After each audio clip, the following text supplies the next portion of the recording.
Elizabeth Fort has stood guard over Cork City for 400 eventful years. It was first built in 1601 during the 9 Years' War to protect the city against the feared Spanish invasion. It was constructed using earth, stone and wood. In the only drawing of it, in addition to a moat, tower, palisade and artillery bastions, many of the houses inside the fort are of a Gaelic type, different from those existing in Cork City at the time.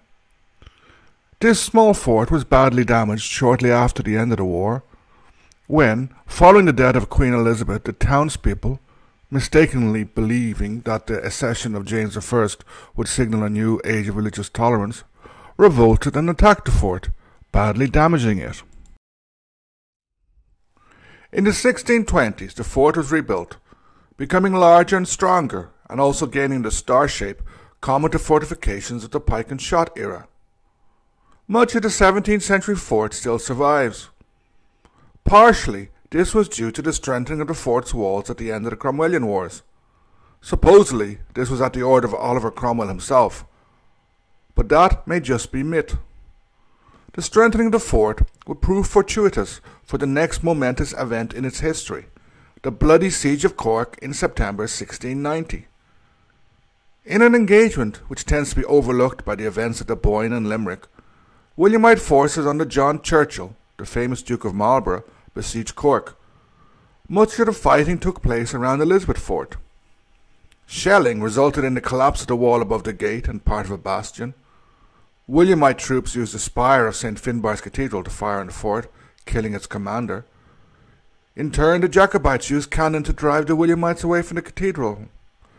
Despite the damage inflicted on the fort, the Williamites were unable to capture it, and only actually entered it after Cork City itself surrendered. Despite having fought bravely, the Jacobite garrison were imprisoned, many in bad conditions, while their leaders were sent to the Tower of London, and some even accused of treason. The Williamite forces also sacked Cork, causing harm to people and property.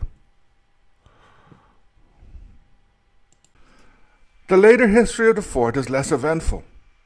It was an army barracks during the 18th century, while in the first half of the 19th it was a convict depot for prisoners, mostly women, awaiting deportation. It then became an RIC station and a base for the auxiliaries in the War of Independence. Many of the buildings inside it were burned in the Civil War, following which a Garda station was built. Only in 2013 did the latter close. Despite having remained in use in a police role until recently, the 17th century star shape of the fort is well preserved. This is important because despite large numbers of these forts having been built, few remain, and many of these are actually in Cork.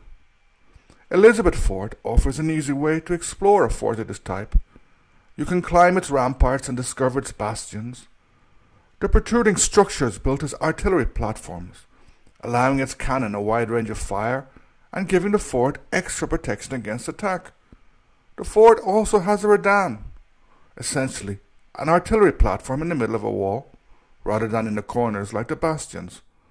The redan here is rounded, unlike most, which would have had the sharper geometrical lines beloved of early modern military architects.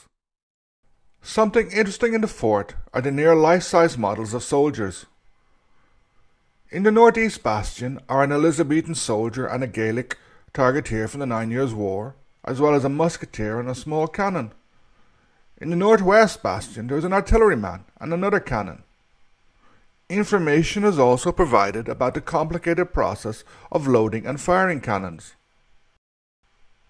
The southwest bastion is the largest, probably because it was used to house those poor folk awaiting transportation. Just outside this bastion are a number of imitation heads on poles, representing the misfortunates executed in Cork, whose heads and other body parts were often displayed around the city. Among these were Murty Og O'Sullivan, a captain in the Irish Brigade in French service, and a veteran of Fontenoy and Culloden, and followers of his killed or executed in 1754, including a Daniel O'Connell from Derrynane, but who was not, as far as we know, related to the Liberator, who wrote a remarkable poem before his execution.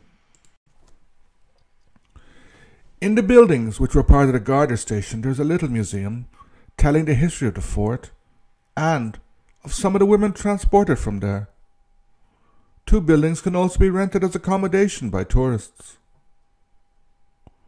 Elizabeth Fort has existed for 400 years. During this time, it has suffered shelling, has been burnt and rebuilt, repaired and restored. Walking around the fort and looking closely at it, the different layers of its history can be seen. Nevertheless, its 17th century origin is still visible. Now surrounded by the buildings and infrastructure of a modern city, it still remains a star-shaped fort standing guard over the city below.